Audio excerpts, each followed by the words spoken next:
We are at JCK Toronto, and I'm here with Catherine Sproule from the Responsible Jewellery Council. How are you? Just fine, thank you.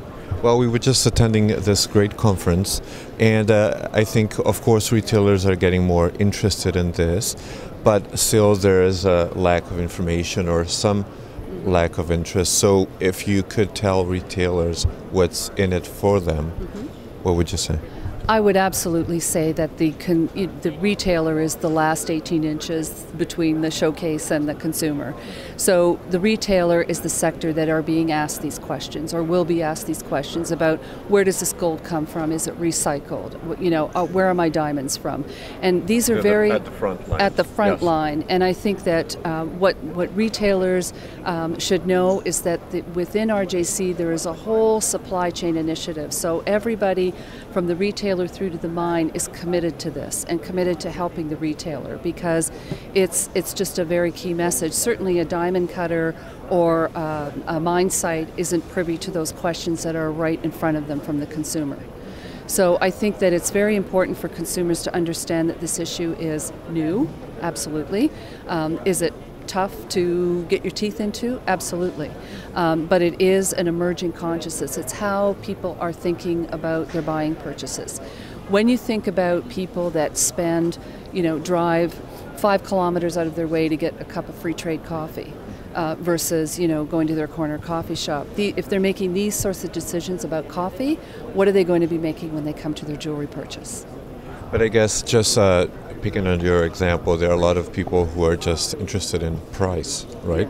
They go for the cheaper price and they don't really care about how things are made or where they come from. So do you think that if the industry waits for consumers to put pressure on them, will that actually happen, or does it needs to come from the industry itself? Well, I think what our members have told us that are either certified or are about to be certified, going through their self-assessment, that they want to be ahead of the game.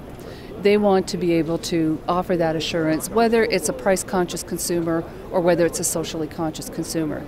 And there are many of our members that tell us that the price-conscious consumer will probably never go away, but will take a lesser role than that socially conscious consumer. And if there's enough critical mass for an initiative like this, where business partners could work together to bring this forward, as we know, plasma TVs cost a certain amount when they came out, and once they hit the mass market, the price leveled out.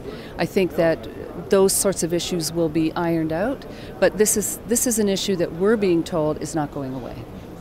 So how long does it take for a retailer, let's say, to get certified? I mean, in general terms. Well, a member joins the RJC, and from their date of joining, they have 2 years to achieve certification. Some require 2 years, some require 18 months, some do it in 6. The very key point about the RJC system that all of our members that have gone through this self-assessment have told us is that the more time and effort spent on self-assessing your organization, the less time and cost it will be for the auditor to come in and verify it. So, as I said, some companies breeze through it, others take that 2-year period.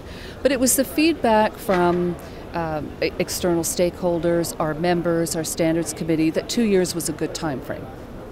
I understand that chain of custody is obviously a hot topic right now, and it's a challenge for you as well from your organization's point of view. So tell us why it's so involved. Well, I think chain of custody has come about from some unfortunate issues like blood diamonds, no dirty gold, and it has business partners realizing what they need to do is be not able to just certify their company, but they also have to be able to ensure that they have a clean supply chain.